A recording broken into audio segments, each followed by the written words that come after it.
hörmətli TV1 kanalının tamaşaçıları. Bugün sizinlə mən, Darya Əzadədir.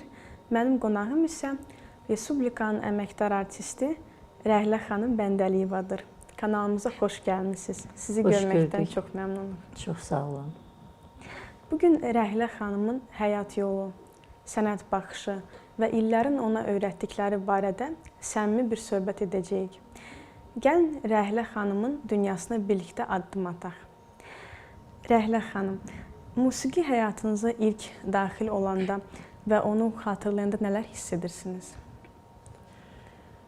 Musiqi mənim uşaqlıqdan həyatım olub da, elə bil məni yaşadan musiqi olub.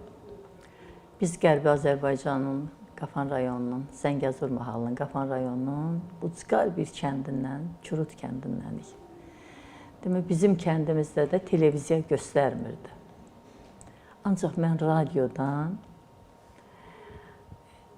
Qədir Rüstəmovun səsi ilə, Rübabə Muradovanın səsi ilə müğənni olmaq istəmişəm. Müğənni olmaq arzusunda olmuşam.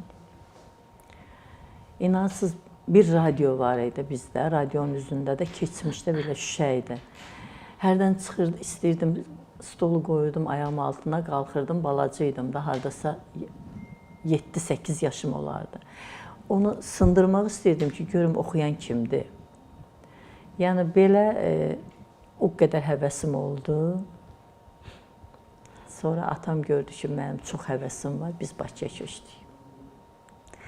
Bəs ilk müəlliminiz sizə hansı dərsi verdi və o karyeranızda necə bir rol oynadı sizin həyatınızda və karyeranızda? Mən heç vaxt mənim üstümdə əziyyət olan müəllimləri heç vaxt unutmaram.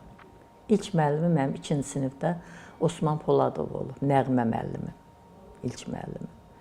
Elə bir ki, məni bu sənətə ən yönəldən də həmin müəllim olub. O özü aşıq idi, həm də şairdir, həm şeirləri var, həm də ki, özü çalırdı. Kəndimizdə bizim əsas aşıq gələrdi da, yəni başqa konsertdə də olmazdı. Toylarımız qara zurnaydı, belə də aşıqdı. Ondan sonra biz Bakıya köçəndən sonra, mən elə bil hardasa Bakıda təhsilimi tamamlayandan sonra mən Asef Zeynal'ya vermək istədim. Asef Zeynal'da məni götürmədilər, 17 yaşım var. İndi maşallah balaca uşaqlar oxuyur, ancaq o vaxt məni götürmədilər. Mən o, demək 75-ci ildə, mən orada bir ansambla getdim, Mehriban Qızlar ansamblına. İndiki Aşıq Ələsgər mədəniyyət evi var, o vaxtlar adı başqa idi. Orada bir Simyon İxizgilov var idi, Yevrey, çox gözəl müəllim idi, çox gözəl. İnsan nağaranı necə lazımdır öyrədirdi, tarı necə lazımdır, elə. Mənim də ləhcəmdə, mən Naxçıvanda o qədər olmuşdum uşaq vaxtı. Ç deyərdim, məsələn deyərdim, oxuyurdum mahnı, əl çalın, çalın demirdim, əl çalın, əl çalın. O qədər məni öyrədirdi ki, ç demə, çıya vur, yəni o qədər. Yəni ilk mənə əziyyətimi çəkən həmin Simyon İxizgilov, onun Allah rəhmət eləsin, sonra gəlmişəm Lalə Qızlara. Bəs Lalə Qızlar ansamblinə qoşulmaq qərarı verərkən hansı qorxular və həyəcan var idi sizdə? Lalə Qızlarda da bizim milli televiziyamızda demək, gəl səhərim idi da, səhər verilişlər var idi. Səhər görüşləri verişi var idi. Bizim Lalə Qızlar ansamblının demək, səhər görüşlərində çıxışı gedirdi. Mən də artıq Asef Zeynal'ın 2-ci kursunda oxuyurdum. Ansambla getmək istəyirdim. Atam dedi ki, qardaşıma, bu ansambldan çox xoşum gəldi. Onun rəhbəri çox ağır təbiətdə. Bəlkə Rəhiləni ona yanına aparasan. Demək, 76-da gəldim Ceyran xanımın yanına. Ceyran xanımın da onda oxuyanları çox idi. Ruhəngiz Allahverdiyeva idi, Firuzə İbadova idi, Təranə Vəlzadə. Dedi ki, mən sənə xəbər eləyərəm. El oldu ki, Firuzə keçdi Dan Ulduz instrumental ansamblına. Ruhəngizdə başqa bir ansambla keçmişdi. Ansamblda müğənni yeri azalanda Ceyran xanım mənə xəbər göndərdi Asef Zeynal'ya. Bir qız vardı bizim orada Gülbahar Ceyran xanımla işləyirdi. ki, o qız gəlsin mənim yanıma. Demək, mən, bir də Çimnaz Şirzadova ikimiz getdik. Bizi götürdü 77-ci ilin oktyabr ayının 4-ü Dövlət Filarmoniyasına sənədlərimizi verdik. Oktyabrın 5-i Qazax Tovuz qastroluna getmişəm. Orada da ancaq doğrudan da çətin olub səhnə mənim üçün, səhnəyə çıxmaq, o mənim üçün çətin oldu. Bəs Rəhilə xanım, səhnədə ilk uğursuz çıxışınızı necə xatırlayırsınız və o sizə nələr öyrətdi? Mən uğursuz deməzəm. Düzdür, çəkinə bilərəm, yəni sıxıla bilərəm, ancaq heç mənim uğursuz konsertim olmayıb. Niyə?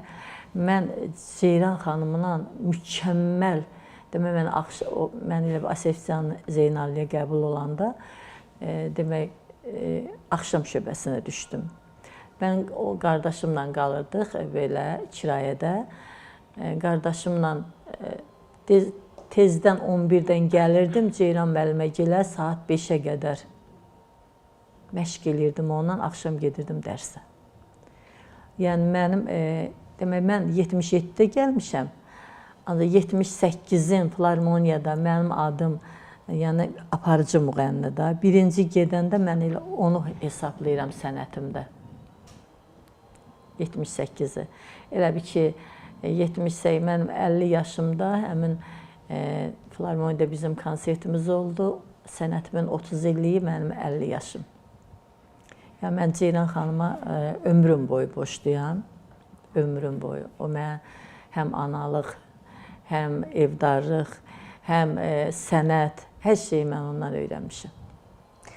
Rəhilə xanım, bəs uzun illər musiqi ilə məşğul olmaq şəxsiyyətinizdə necə bir dəyişikliklər yaratdı? Mən heç musiqidən doymaram. Mən, məsələn, ailə quranda da yoldaşım bilirdi ki, mən ancaq musiqisiz qalmaram da. Mən ona elə də demişdim.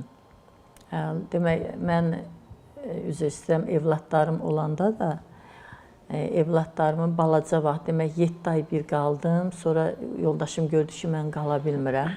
Naxçıvana qastrol'a gedirdi ansambl. Dedim, ansambl gedir qastrol. Deyir, gedə bilərsən. Dedim, hə, gedərəm. Bəs uşaqla sənə çətin olmaz. Dedim, yox, olmaz. Durdum bir dənə çamadan uşağa, bir dənə özümə qəşəng yığdım. Zəngiləyim ki, mən də gedirəm Naxçıvana. Ancaq inanırsınız, o qədər əziyyət çəkdim orada. Gündə 2 konsert idi. Gündüz olurdu, məsələn, tarlalarda. Onda uşağı qoydum avtobusda, qızlara tapşırırdım, gedim, çıxış eləyirdim, gəlirdim. Axşam, indi, məsələn, elə hər şey yaxşıdır da. O vaxtlar uşağa, pampersat indi hər şey var da. O vaxtlar çox çətin idi. Mən o uşaqların, əskilərin bələkdə idi da. İndi bəli, indi belə asob buraxırlar ki, uşaq necə ayağını atır, nətər eləyirsə. Ancaq o vaxt bələyirdik. Bələkdə uşaq aparmışdım mən.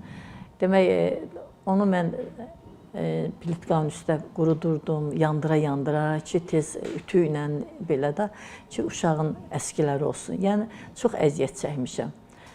Yəni, musiqi, o alqışlar məni rahatlayırdı. Bəs sizi ən çox ruhlandıran musiqi və ya mahnı hansıdır? Ruhlandıran? Bəli. Mənim,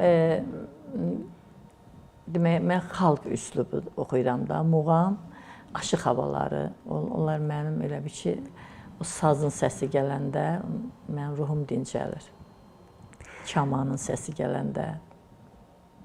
Bəs mahnı ifa edərkən hansı anlar sizin üçün emosional zirvədə olur? Anlar. Bəzən görsən ki, xəstə oluram. Hə, deyirəm, mənim səsim işləməyəcək. Konsertə çıxıram. Çıxanda görürəm ki, səsim yerindədir, Allaha şükür eləyirəm, onda mənə ağlamaq gəlir. Ki, yəni mən düşünürdüm ki, mən oxuya bilməyəcəm. Belə şeylər olub. Bəs müxtəlif janrlarda oxumaq imkanınız olsa, hansı janrlardan istifadə edərdiniz? Mən elə öz dilimizi seçərəm, öz Azərbaycanımın gözəl mahnıları, xalq mahnıları, bəstəkar mahnılarını seçərəm. Ancaq ki, bax, deyirəm belə, mən xəstələnmişdim, biz getdik Naxçıvana. Həkim dedi, sənə mahnı oxumaq olmaz. Mən qaymarit olmuşdum. Naxçıvanda səhər-səhər gedirdim. Müalicə edirdilər, dedilər 3 dənə mahnıdan artıq oxumaq olmaz sənə. Gəldik, 2 konsertimiz oldu. Demək gündüz tələbələr üçün, axşam publika üçün də, cəmaət üçün. Tələbələr üçün oxudum, axşamı oxuyanda 5-ci mahnıda səsim gördüm, yavaş-yavaş zəifləyir. Səhnədə mənə ağlamaq tutdu. Ceyran xanıma baxıram, deyir ki, qorxma, qorxma, ayaq ver, çıx, ayaq ver, çıx. Mahnıda nətər ayaq verim, mahnı ilə yerin deyəm ki, oxumalıyam da. İndi elə bir ki, orada da mənə o qədər çox istəyirlər, lap tələbələr olsun, lap cəmaət olsun, Naxçıvanda. İndi bir alqış deyirlər mənə, daha zal dağılır da, eləncə mənə alqışlayırlar. Nəysə, mən bir təhər oxudum, çıxdım. O mənim heç yadımdan çıxmaz. Bəs səhnəyə çıxmazdan əvvəl özünüzü motivasiya etmək üçün hansı rituallarınız var? Necə səhnəyə çıxmaqdan? Yəni, çıxmazdan əvvəl necə özünüzü necə motivasiya hazırlaşırıq, edirsiniz? necə? Bəli. Mən, məsələn, Lalə qızlarda oxumuşam da. Mən bütün qızları hazırlayırdım. Saçlarına, əyinin başına, hamısına. Sonra axırda Ceyran xanım qışqırdı ki, bəlkə bu qızın səsi tutuldu, sən niyə özün hazırlaşmırsan? Tez hər şeyi özüm eləyirdim. Hər şeyi özüm hazırlayırdım, çıxırdım səhnəyə. Səhnə sonradan mənim doğrudan səhnə. Mən elə bir ki, bizim qızlarımız da mənə deyirdi həmişə. Tarçalan qızlarımız vardı. Deyir, sən səhnə üçün yaranmışsan da. Sən həyatda tamam başqasan. Mən doğrudan səhnədə özümü xoşbəxt hiss eləyirəm. Mən demək, getmişdik biz qastrol'a. Mən oğlumun hardasa yaş yarımıdır. Mən onu Tacikistana gedirdilər. Orada qarantini konsert deyirdilər də, o vaxt dövlətdən ayrılanda. Məsələn, Naxçıvanın özünə də qaranti getirdik, Gürcüstana, bizim İrəvana. Nəysə, bura gedən dedilər ki, yox, getməlisən. Uşaq da körpə idi, 1 yaş yarım. Ona qədər aparmışdım Ağcabədiyə, Saatlıya, Naxçıvana, o uşağı. Burada yoldaşım dedi, yox, da təyyarəyə qoymaram da, yaş yarım. İnansız ki, həmişə deyirdim ki, həyatda məni heç nə səhnədən ayırmaz. Doğrudan evlad adama nə qədər təsir eləyərmiş anıya. Uşağı qoydum, bu təyyarə ilə qalxanda elə bir ürəyim qaldı yerdə. Mən bir ağlamaq gəlib, bir ağlamaq. Nə qədər ağladım, səsim tutuldu. Gəldik, konsertlərimiz gedir, mən qırmızı gedirəm. Onlar da deyir ki, veduşi müğənnin hanı? Aparıcı müğənniyəm da. Deyir ki, bu qızdır da, bu qızdır, Ceyran xanım deyir. Nəysə deyir ki, axı bu qızı oxuya bilmir. Hissə belə ki, oxuduğum mahnıları kişi köklərindən oxuyuram. Səsim elə batıb. Deyir, valla bu qızdır. Uşağın qoyub gəlib, o qədər ağlayıb ki, səsi batıb. Nəysə, bir həftə keçdi, mən zəng elədim yoldaşıma, dedim, uşaq necədir? Dedi ki, yaxşıdır, narahat olma. Dedim, bəs niyə elə danışsan? Dedim, biraz ağlamışam. Bu da mənə biraz əsəbləşdi ki, sən ağlamağa getmişsən, yoxsa konsertə getmişsən də, uşağa baxırıq da burada. Nəysə, bir həftə sonra mən elə biraz özümə gəldim, oxudum. Onda Zeynəb Xanlarovanın, Allah can sağlığı versin, oxuduğum mahnılardan oxuyurduq. Maldav mahnısıydı, Kalinka, nə bilim, belə bir şeylər. Oxuyanda gəldilər, Ceyran xanıma dedilər ki, bu qızı bıraq da axırda. Yəni, vallahi elə bu qızdır, demirəm sizə, uşağına görə səsi batıb. Yəni, o da mənim heç var yadımdan çıxmaz, o səhnələr. Bəs Rəhlə xanım, həyatınızda uğur və şöhrət hansı qapıları açdı, hansıları bağladı sizin üçün? Uğur deyəndə mən həmişə sakit olmuşam. Mən, məsələn, xarici ölkələrdə mənim adıma gələn payıskalara, qastrollara belə hasar çəkiblər. Məni ən çox sevdirən mənim elə ad almağım olub 2007-də. Sentyabrın 17-si mənim ən çox sevindirən olub. Uğurum, məsələn, çox olub, konsertlərim olub. Naxçıvan Muxtar Respublikasında Mehriban Əhmədovanın mahnısını oxumuşam. Ellərə bahar gəlir, Şövkət Ələkbərovanın repertuarından, Ali Sovetin fəxri fərmanını almışam 79-cu ildə. Hər hara gedirdiksə oradan fəxri fərmanlarla gəlmişik. Bunlar yəni olub. Ancaq sevindiyim hesab elə ki, o ad alanda artıq evdə qalmadım, getdim qonşuya. Dedim, adım çəkilməz, dəfələrlə demişdilər, ancaq olmamışdı. Bir də gördüm, yoldaşım gəldi, qonşunun qapısını döydü. O da artıq elə bir şey ağlamaq istəyirdi. Gəl, sənə adı veriblər. Yəni, yenə də inanmırdım. O sevincli günlərimdir. Bəs Rəhlə xanım, gənc ifaçılar üçün yalnız texniki deyil, daxili keyfiyyətlərin hansını siz daha vacib hesab edirsiniz? Gənc ifaçılar, vallahi, tələffüzləri düz deyil, seçdiyi repertuarlar düz deyil. Yəni, böyüyə, kiçiyə baxmaqları, yuxarıdan aşağı adları balaca qalxan kimi.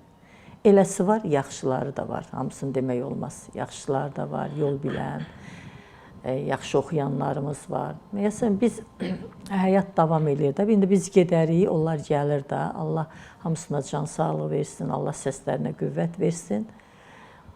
Ancaq ki, tələffüzlərinə fikir versinlər, oxuyanda seçimləri, mahnıları səslərinə düşdü, düşmədi, oxumasınlar.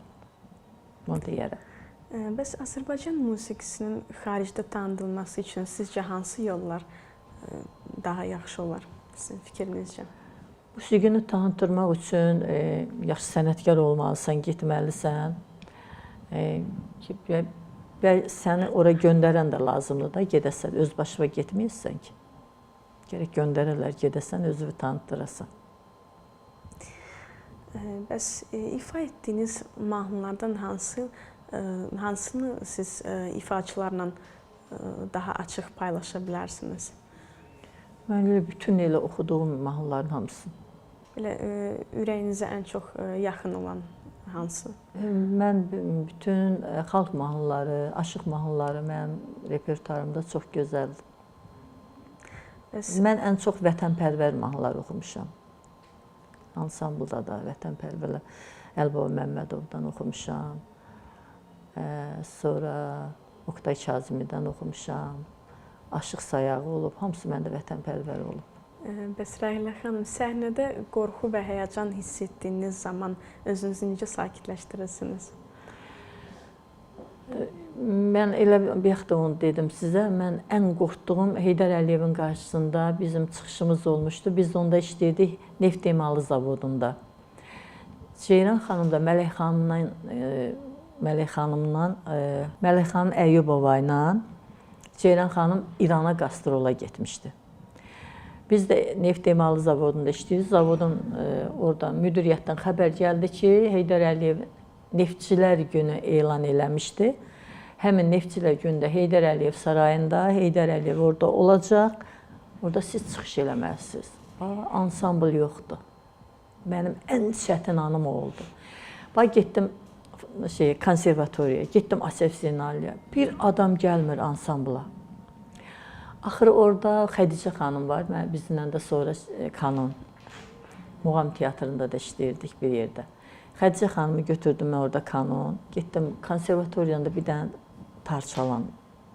Qalan ansambl üzvləri vardı. Yaşa xalqım mahnısını, Rauf Məmmədovun mahnısını oxudum.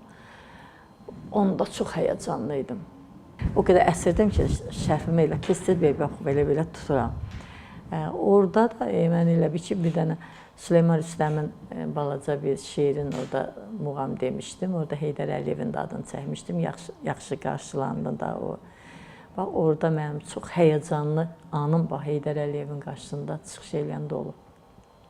O da 2002-ci ildə idi. Bəs Rəhlə xanım, musiqi sizin üçün sadəcə peşədir, həyat tərzi, yoxsa həyatın özü deməkdir? Həyatın özüdür. Mən musiqisiz heç özümü təsəvvür eləyə bilmərəm. Mahnılar vasitəsilə dinləyiciyə çatdırmaq istədiyiniz ən əsas mesaj hansıdır? Mehriban olaq. Şəfiqə Xundovanın Mehriban olaq mahnısı. Dünyamızda sülh, əmin-amanlıq, mehribanlıq olsun. Ondan gözəli yoxdur. Bəs səhnədə performans zamanı dinləyici ilə necə əlaqə qurduğunuzu düşünürsünüz? Mən çox utancaq olmuşam. Çox. Demək, mənim Allah ölənlərinizə rəhmət eləsin. Əmim rəhmətlik. Mən hara gedirdim əvvəl qastrola, o da Azərbaycanda işləyirdi. Yoxlayırdı, hara, bilməm, nə isə gedirdi. Əmim rəhmətli gəlirdi, dedi, hansı rayona gelsən, dedim, məsələn, Şəkiyə, gəlirdi Şəkiyə. O vaxtlar Şəmkir Şamxor idi, o gəlirdi ora. Naxçıvana getmişdim, gəlmişdi Naxçıvana. İndi Ceyran xanım da bizə öyrədir da, belə əlinizi belə səhnədə bir maraq oyadım, demək, bizdə də bir qız vardı, piyanist idi, Almaz adında. O da rəhmətlik İlhamə Quliyevanın bir mahnısı vardı. Canımı alam, budur bu, belə bir də mahnısı vardı. İndi bunu mənə deyir ki, sən oxu. Deyir, qabaqda adamzat göstərən, belə göstər barmağını, qoy biraz cəmaata şey gəlsin. İnansız, mən də baxdım ki, əmim səhnəyə heç vaxt baxmaram. Birdən əmimi gördüm orada. Elə utanıram, elə utanıram. İndi Ceyran müəllimə də mənə deyir, ondan da qorxuram ki, bu deyəcək ki, sən niyə eləmədin onu? İndi əlimi beləcə qoymuşam. Canımı alam, budur, bu əlim belə qalıb. Göstərə bilmirəm ki, ya məsələn, oğlandır, ya kişidir, ya da belə ki, bu maraq olsun. Əlim qaldı və çıxdım, Ceyran müəllimə dedi ki, mənə ki, sən niyə, o nə idi, nə göstərirdin orada? Mən sənə belə demişdim. Deyim, Ceyran müəllimə, əmim orada oturmuşdu axı. Deyir, sən kör olmalısan, əmi zat görməməlisən, səhnədəsən sən. Bir dənə var orada. Yalnız sonra daha getdikcə səhnə adamı açır da, baxma, nə qədər desən, xeyli dəyişdim. Bəs sizi dəyişdirən musiqi təcrübəniz hansıdır? Elə səhnədir. Səhnə dəyişdirir, səhnədir. Sonra bir də məsələn deyirlər, toy məktəbdir. Toy məktəb deyil, toy təcrübədir. Toyda mahnıları papır eləyirsən, bütün mahnıları. Toyda cəmaatla ünsiyyətdə olursan. Ancaq demərəm məktəbdə. Elə mənim səsim elə toy batırdı. Məktəb batırmaz. Məktəbdə nə qədər sən muğamdan dərs desən, əksinə sənin səsində açılar. Ancaq toyda dayanmadan tez-tez oxursan, ritmi. Məsələn, səhnədə oxuduğun 120, o rəhmətli Teymur əmi də skorosundan ver, 120, 125. Ancaq toyda oxursan onu 150 ilə. Belədir. O səsi əməlli batırır. Bəs Rəhlə xanım, səhnədə uğur və şəxsi həyat arasında seçim etməyə məcbur qalsanız, necə bir seçim edərdiniz? Mən seçmədim, elə sənətimi də apardım, ailəmi də.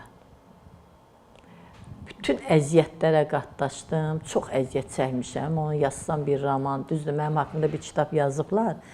Nəsibə İsrafil qızı müəllifidir, buradan salamlayıram onu da.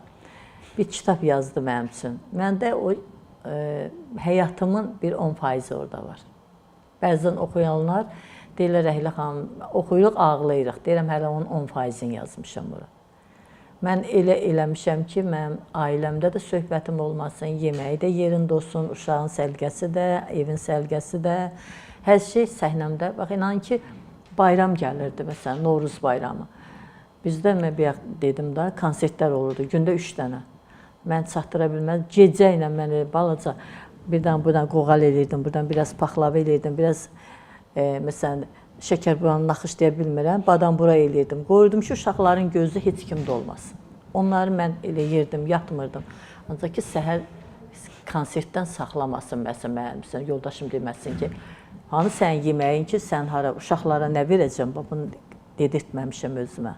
Ona görə də onlardan mən əziyyət çəkməmişəm, elə beləcə, ikisi də tərəzinin bir gözündə qalıb. Bəs Rəhlə xanım, musiqi fəaliyyətinizin həyatınızdakı dostluqlara və əlaqələrə necə bir təsir olub? Mənim rəfiqəm olmayıb. Elə mənim rəfiqəm də, dostum da musiqi olub, ailəm olub, bir də Ceyran xanım. Mənim rəhbərim. Bəs sizi ən çox həyəcanlandıran və xatirə buraxan konsertiniz hansı olub? Dövlət Filarmoniyasındakı konsertim. İnan konsert günü mən dedim ki, öləcəm də. Mən hesab ki, 4-də Ceyran xanım çağırıb məşqə, mən halbahalam. Dururam, yıxılıram, dururam, yıxılıram. Bilmədim nə bəlaydısa onda. Nəsə üzümə bir şeylər oxuyurlar, üzümü Bəzyan xanım, Rəhlə xanım, niyə beləsən, niyə? Deyirəm, bilmirəm, halım dəyişib. Filarmoniyada konsertimdir. İnanın ki, dilimin altında validə olunan səhnəyə çıxdım. Elə oxuyurdum, bir də görüm Ceyran xanım ağlayır. Gəldim, güclə çatdım saat 6-ya da, 4-də demişdi, 6-ya çatdım, 7-də konsert başlayırdı. O mənim çətin günüm olub.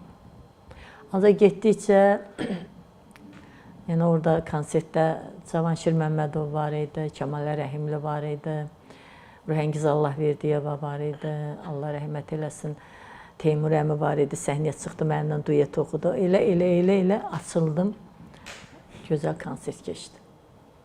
Bəs Rəhlə xanım, musiqi ilə məşğul olmaq sizdə hansı şəxsi gücləri ortaya çıxartdı? Musiqi ilə, yəni mən bayaq da dedim, mən uşaqlıqdan elə musiqiyə bağlıyam. Elə bağlı olaraq da qalmışam. Sənətimə bağlı bir insan olmuşam. Bəs səhnədə ən sərbəst və yaradıcı hiss etdiyiniz anlar hansı olub? Sərbəst. Bəli. Sərbəst elə konsertlərimizin hamısında sərbəst olmuşam. Dedim, əvvəl sizə dedim, mən sıxılmışam, utanmışam. Sonra səhnədə də bilmişəm ki, bu 3 qızdan sonra mən çıxacam Rəhlə Bəndəliyeva. Səhnəyə çıxacaq. Yəni, sərbəst olmuşam. Bəs ifa etdiyiniz mahnılarda şəxsi təcrübənizin hansı hissəsini paylaşmaq istərdiniz tamaşaçılarla?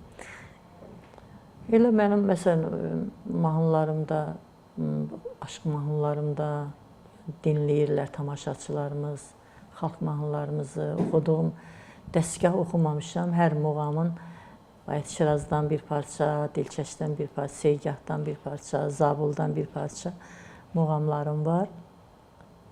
Elə onlar.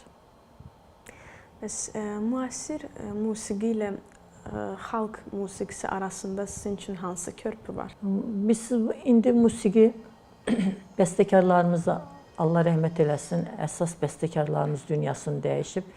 İndi musiqi demək olar ki, elə meyxanadır. Yəni, o mənə dəxli yoxdur. Elə meyxana üstə yazır. Sözlər də bir sənətərdir, sözlər. Elə bir ki, həyatda işlətdikləri sözdür, ailədə işlətdikləri sözlərdir. Mən onları heç birini qəbul eləmirəm. Bəs sizi həyatda ən çox öyrədən müəllim və ya mentor kim olub sizin üçün? Mənim muğam müəllimim, Allah rəhmət eləsin, Vahid Abdullayev olub. Səhnədə də Ceyran Haşimova. Ceyran Haşimova.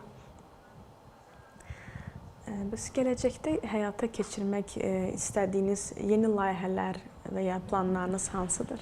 Planlarım, artıq mən heç yanda işləmirəm, evdəyəm, ancaq mahnılar mənə veriləndə baxıram, ürəyimə yatan mahnılar olursa, bu mahnıları ifa eləməyə hazır oluram, belə evdəyəm.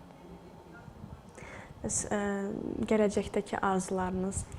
Arzularım nəvələrimi xoşbəxt görmək, evladlarımı xoşbəxt görmək, dünyamız salamat olsun, dövlətimiz sağ olsun, var olsun, belə gözəl günlərə çıxartdı bizi. Doğrudan da mən Allahdan bir dənə arzum odur ki, bu Qarabağımızı dövlətimizin sayəsində Allah şəhidlərimizə rəhmət eləsin, onların sayəsində qazilərimizə can sağlıq versin. Onların sayəsində aldıq. İndi Allahdan istəyirəm ki, sülh əmin-amanlığına Zəngəzura qayıdaq mənim vətənimə. Rəhlə xanım, bu səmimi və dəyərli söhbət üçünsə dərin təşəkkürlər edirik. Çox sağ olun canım mənim, çox sağ olun, var olasınız. Əziyyəti olan qardaşlarıma da Allah can sağlıq versin, var olasınız. Bugünkü söhbətimiz həm ilham verici, həm də ürəyimizə toxunan anlarla dolu oldu.